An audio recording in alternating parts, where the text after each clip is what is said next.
ओम नमः शिवाय। आज हम शिव महापुराण का रुद्र संगीता का 47वां अध्याय पढ़ेंगे। उससे पहले हमने पिछले अध्याय में पढ़ा था अंधक की अंधता, युद्ध आरंभ, युद्ध की समाप्ति। आज हम पढ़ेंगे शिव द्वारा शुक्राचार्य को निगलना। व्यास जी बोले, हे ब्रह्मपुत्र सनत कुमार जी, शिवगण द्वारा जब शिव जी को यह ज्ञात हुआ कि दैत्य गुरु शुक्राचार्य दैत्य को पुनः जीवित कर रहे हैं और शिवगण उन्हें बंदी बना लाए हैं, तब क्रोधित होकर शिव जी ने शुक्राचार्य को निगल लिया था। तब आगे क्या हुआ? भगवान शिव के उदर में शुक्राचार्य ने क्या किया? क्या भगवान शिव ने उन्हें भस्म कर दिया या फिर शुक्राचार्य अपने तेज के प्रभाव से शिव जी के उदर से बाहर निकल आए? कृपा कर मुझे ये बात बताइए। व्यास जी के इन प्रश्नों को सुनकर सनत कुमार जी बोले, हे व्यास जी, भगवान शिव तो इस त्रिलोक के नाथ हैं। वे साक्षात ईश्वर है। उनकी आज्ञा के बिना इस संसार में कुछ भी नहीं होता। उनके कारण ही ये संसार चलता है। भगवान शिव के चरण कारण ही देवताओं की हर युद्ध में जीत होती है। अंधक कोई साधारण दैत्य नहीं था। उसे यह बात ज्ञात था कि वो त्रिलोकीनाथ भगवान शिव को नहीं जीत सकता। इसीलिए वो अपने दैत्य कुल की रक्षा करने के लिए सर्वप्रथम अपने आराध्य देव दैत्य गुरु शुक्राचार्य के चरणों में गया और अपने गुरु की वंदना करने लगा। तब उन्होंने प्रसन्न होकर उसे आशीर्वाद दिया। दैत्यराज अंधक ने गुरु शुक्राचार्य से मृत्यु संजीवनी विद्या द्वारा मरे हुए असुरों को जीवित करने की प्रार्थना की। शुक्राचार्य ने अपने शिष्य अंधक की प्रार्थना स्वीकार कर ली और युद्ध भूमि में आ गए। शुक्राचार्य ने भगवान शिव का स्मरण कर अपनी विद्या का प्रयोग आरंभ किया। उस विद्या का प्रयोग करते ही युद्ध में मृत पड़े दैत्य अपने अस्त्र शस्त्र लेकर इस प्रकार उठ खड़े हुए मानो इतनी देर से सोए पड़े हो। यह देखकर दैत्य सेना में अद्भुत उत्साह का संचार हो गया। राक्षसों में नई जान आ गई और वे भगवान शिव के गणों से भयानक युद्ध करने लगा। शिवगण ने जाकर यह समाचार नंदीश्वर को बताया कि शुक्राचार्य अपनी विद्या के बल से मरे हुए दैत्य को जीवित कर रहे हैं। ये जानकर नंदी सिंह की भांति दैत्य सेना पर टूट पड़े और उस स्थान पर जा पहुंचे जहां शुक्राचार्य बैठे थे। उनके दैत्य अपने गुरु की रक्षा करने के लिए चारों ओर खड़े थे। नंदी ने शुक्राचार्य को इस प्रकार पकड़ लिया जैसे शेर हाथी के बच्चों को पकड़ लेता है। वे उन्हें उठाकर तेज गति से वहां से निकल पड़े। नंदीश्वर को इस प्रकार अपने गुरु को उठाकर ले जाते देखकर सभी दैत्य उन पर टूट पड़े, परंतु नंदी अपनी वीरता का परिचय देते हुए सबको पछाड़ते हुए आगे बढ़ते रहे। नंदी के मुख से भयानक अग्नि वर्षा हो रही थी, जिससे दैत्य उनकी ओर नहीं बढ़ पा रहे थे। इस प्रकार कुछ ही देर में नंदी शुक्राचार्य का अपहरण करके उन्हें भगवान शिव के सम्मुख ले आए।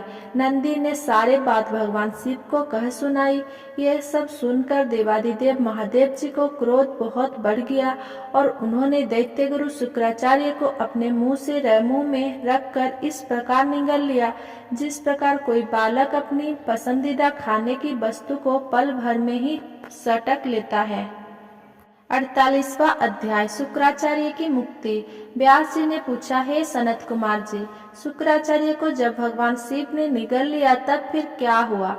ये प्रश्न सुनकर सनत कुमार जी बोले, हे महर्षि, भगवान शिव ने क्रोधित होकर जब दैत्य के गुरु शुक्राचार्य को निगल लिया तब वे शिव जी के उदर में पहुंचकर वहां से बाहर निकलने के लिए बहुत चिंतित हो गए और उनके अनेक प्रकार के प्रयत्न करने लगे।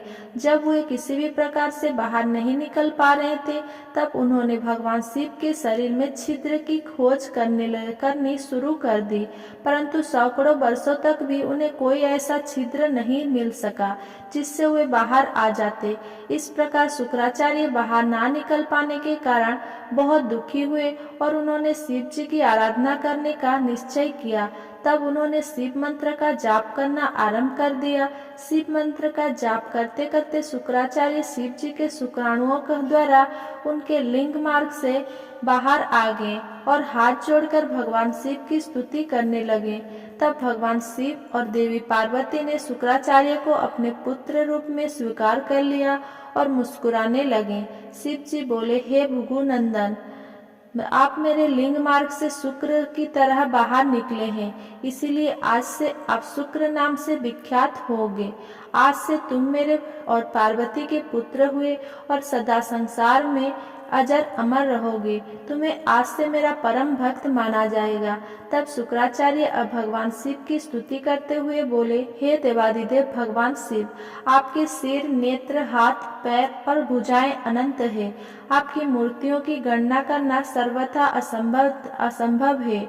आपकी 8 मूर्तियों कही जाती है और आप अनंत मूर्ति भी है। आप देवताओं तथा दानवों सभी की मनोकामनाओं को अवश्य पूरा करते हैं। बुरे व्यक्ति का आप ही संहार करने वाले हैं और मैं आपके चरणों की स्तुति करता हूँ। हे प्रभु, आप मुझ पर प्रसन्न हो। दैत्य गुरु शुक्राचार्य की ऐसी स्तुति सुनकर भक्त वत्सल भगवान शिव बहुत प्रसन्न हुए। तत्पश्चात भगवान शिव से आज्ञा लेकर शुक्राचार्य पुनः असुर सेना में चले गए और तब से वे शुक्राचार्य के रूप में विख्यात हुए। 49वां अध्याय अंधक को गणत्व की प्राप्ति।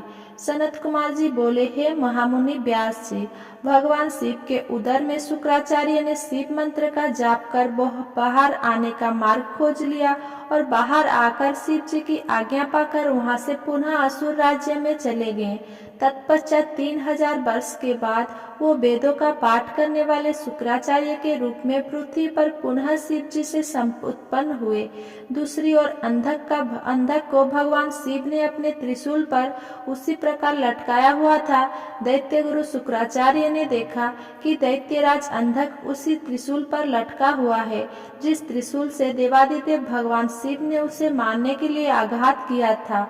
उसे देखकर उन्हें आश्चर्य हुआ कि अंधक के प्राण अभी तक नहीं निकले हैं और वह उसी प्रकार त्रिशूल पर लटका हुआ भगवान शिव के 108 नामों के से उनकी स्तुति कर रहा है। अंधक की इस स्तुति से प्रसन्न होकर भगवान शिव ने अंधक को त्रिशूल के अग्रभाग से नीचे उतार दिया और उस पर दैत्य अमृत की वर्षा की तथा उससे कहा, हे दैत्रेंद्र, मैं तुम्हारे इस उत्तम भक्ति भावना से बहुत प्रसन्न हूँ। तुमने नियम पूर्वक मेरी आराधना की है। तुम्हारे मन में जितनी भी बुराई और पाप थे वे सब तुम्हारे शुद्ध हृदय से की हुई स्तुति से धुल गए हैं और तुम्हें पुण्य की प्राप्ति हुई है। मैं प्रसन्न हूँ। तुम जो चाहे वर मांग सकते हो, मैं तुम्हारी कामना अवश्य ही पूरा करूंगा।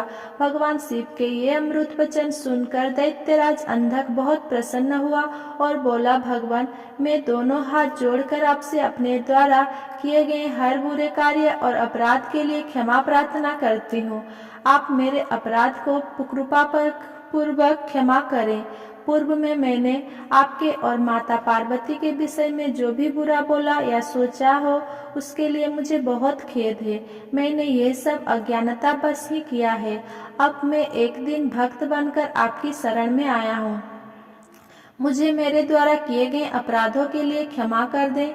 हे देवादिदेव, मैं आपसे वरदान में सिर्फ यही मांगना चाहता हूँ कि आप में और माता पार्वती में मेरी अगाध श्रद्धा भावना और भक्ति बनी रहे। मेरे मन में कभी भी कोई बुरा विचार न आए। मैं शांत हृदय से सदैव आपके नाम का स्मरण और चिंतन करता रहूं। मुझ में कभी भी आसुरी तत्व घर न कर पाए, यही वरदान मुझे प्रदान कीजिए। अंधक के ये वचन सुनकर पुनः भगवान शिव और माता पार्वती के ध्यान में मग्न हो गया। भगवान शिव की कृपा दृष्टि उस पर पड़ते ही उसे अपने पहले जन्म का स्मरण हो गया। उसके सभी मनोरथ पूर्ण हो गया। भक्त वत्सल भगवान शिव ने प्रसन्न होकर अंधक को अपना गण बना लिया और उसे उसका इच्छित वरदान प्रदान किया। 50वां अध्याय शुक्राचार्य को मृत संजीवनी की प्राप्ति। सनत कुमार जी बोले, हे व्यास जी, अब मैं आपको यह बताता हूँ कि दैत्य गुरु शुक्राचार्य को भगवान शिव से मृत्युंजय नामक मृत्यु को जीत लेने वाली उत्तम विद्या कैसे प्राप्त हुई। एक बार की बात है, शुक्राचार्य वाराणसी नामक नगरी में जाकर भगवान विश्वनाथ का ध्यान करते हुए उनकी घोर तपस्या करने लगे।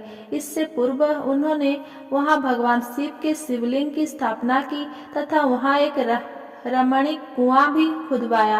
तत्पश्चात उसमें शिवलिंग को 32 शेर पंचामृत से 1,00,000 बार अभिषेक कराने के बाद सुंदर सुगंधित द्रव्य से स्नान कराकर उस अमृतमय ज्योतिर्लिंग की स्थापना की। फिर शिवलिंग पर चंदन और यक्षकर्दम का लेप किया। राज चंपक, धतूरे, कनेर, कमल, मालती, कन्निकार, कदम, मैलाश्री, उत्पल, मल्लिका, चमेली, सतपत्नी, डाक, सिंधुबार, बंदूक पुष्प, पुनांग, नागकेसर, केसर, नभ मल्लिका, रक्तदला, कुंद मोतियां, मंदार, बिल्वपत्र, गुमा, मरुआ, बुक, गंठीपन, दौना, आम के पत्ते, तुलसी, देवजबासा, बृहस्पति, नादसरुख, अगस्त, साल, देवदारू, कचनार, कुरबक और कुरंतक के फूल और अनेक प्रकार के पल्लवों से भगवान शिव की विधिवत पूजा अर्चना की। भगवान शिव के सहस्र नाम का जाप कर उनकी स्तुति की। इस प्रकार दैत्य गुरु शुक्राचार्य 5000 वर्ष तक अनेक प्रकार एवं विधि विधान से शिव जी का पूजन करते रहे। परंतु जब भगवान शिव फिर भी प्रसन्न ना हुए तो शुक्राचार्य ने और घोर तपस्या करने का निश्चय किया। तब उन्होंने इंद्रियों को चंचलता को दूर करने के लिए उसे भावना रूपी जल से प्रक्षालित किया और पुनः शिव जी की घोर तपस्या करने लगे। इस प्रकार 1,000 वर्ष बीत गए। तब भृगुनंदन शुक्राचार्य की दृढ़ता पूर्वक की गई उत्तम तपस्या को देखकर भगवान शिव बहुत प्रसन्न हो गए और उन्होंने अपने प्रकाशमय रूप के साक्षात दर्शन शुक्र को देने का निश्चय किया। पिनाकधारी भगवान शिव शुक्राचार्य द्वारा स्थापित किए गए शिवलिंग में से प्रकट हो गए और बोले, हे भृगुनंदन महामुने, मैं आपके इस घोर तपस्या से बहुत प्रसन्न हूँ। आप अपना इच्छित वर मुझसे मांग सकते हो। आपके प्रत्येक इच्छा मैं अवश्य पूरी करूंगा। मांगो, क्या मांगना चाहते हो। भगवान शिव के इस प्रकार के उत्तम वचनों को सुनकर शुक्राचार्य ने देवादिदेव भगवान शिव को प्रणाम किया और सिर झुकाकर अंजलि बांधकर जय जय का उच्चारण करते हुए भगवान शिव की बहुत स्तुति की और शिव जी के चरणों में ही लेट गए। तब भगवान शिव ने उन्हें अपने चरणों से ऊपर उठाया और अपने हृदय से लगा लिया। तब भगवान शिव बोले, हे शुक्र, आपने जो यह मेरा ज्योतिर्लिंग स्थापित किया है और इसकी नियम पूर्वक कठिन आराधना की है, इससे मैं तुम पर बहुत प्रसन्न हूँ। कहो, क्या मांगना चाहते हो। देवादिदेव महादेव जी के वचन सुनकर शुक्र पुनः उनकी स्तुति करने लगे। तब भगवान शिव ने देखा कि शुक्राचार्य कुछ नहीं मांग रहे हैं। भगवान शिव जो कि सबके हृदय की बात जानते हैं, संसार की कोई वस्तु उनसे ना तो कभी छिपे है और ना कभी छिप सकती है, मुस्कुराकर बोले, हे भृगुनंदन, हे महातपस्वी शुक्र, आप निश्चय ही मेरे परम भक्त हैं। आपने इस पवित्र काशी नगरी में मेरे ज्योतिर्लिंग की स्थापना करके उत्तम मन से भक्तिमयी आराधना की है। जिस प्रकार एक पुत्र अपने पिता का आदर एवं पूजन करता है, तुमने उससे भी बढ़कर कार्य किया है। अतः मैं तुम्हें यह वरदान देता हूँ कि तुम अपने इस रूप में मेरे उदर में प्रवेश करोगे तथा मेरे इंद्रिय मार्ग से निकलकर मेरे पुत्र के रूप में जन्म ग्रहण करोगे। तुम्हें मैं अपनी मृत संजीवनी नामक विद्या भी प्रदान करता हूँ, जिसे मैंने अपने तपोबल द्वारा रचा है। तुम्हारे अंदर तप के अनुमल निधि है, जो कि तुम्हारी अयोग्यता है। इस विद्या का प्रयोग तुम जिस मृत जीव पर भी करोगी, वो निश्चय ही जी उठेगा। तुम आसमान में चमकते हुए तारे के रूप में स्थित होंगे और सभी ग्रहों में प्रधान माने जाओगे। जब तुम्हारा उदय होगा सभी नंदा वो समय अति शुभ माना जाएगा और उसमें विवाह एवं सभी धर्म कार्य किए जा सकेंगे। सभी नंदा, प्रतिपदा, षष्ठी और एकादशी तिथियों अत्यंत शुभ मानी जाएगी। तुम्हारे द्वारा स्थापित किया गया वह ज्योतिर्लिंग इस संसार में तुम्हारे ही नाम अर्थात शुक्रेश नाम से विख्यात होगा। जो मनुष्य श्रद्धा और उत्तम भक्ति भाव से इसकी पूजा अर्चना करेंगे उन्हें सिद्धि की प्राप्ति होगी। जो मनुष्य पूरे वर्ष शुक्रवार के दिन शुक्रताल में स्नान कर शुक्रेश लिंग की अर्चना करेंगे वे सौभाग्यशाली होंगे और उन्हें पुत्र की प्राप्ति होगी। ये कहकर देवाधिदेव महादेव उसी ज्योतिर्लिंग में समा गए। तत्पश्चात दैत्य गुरु प्रसन्न मन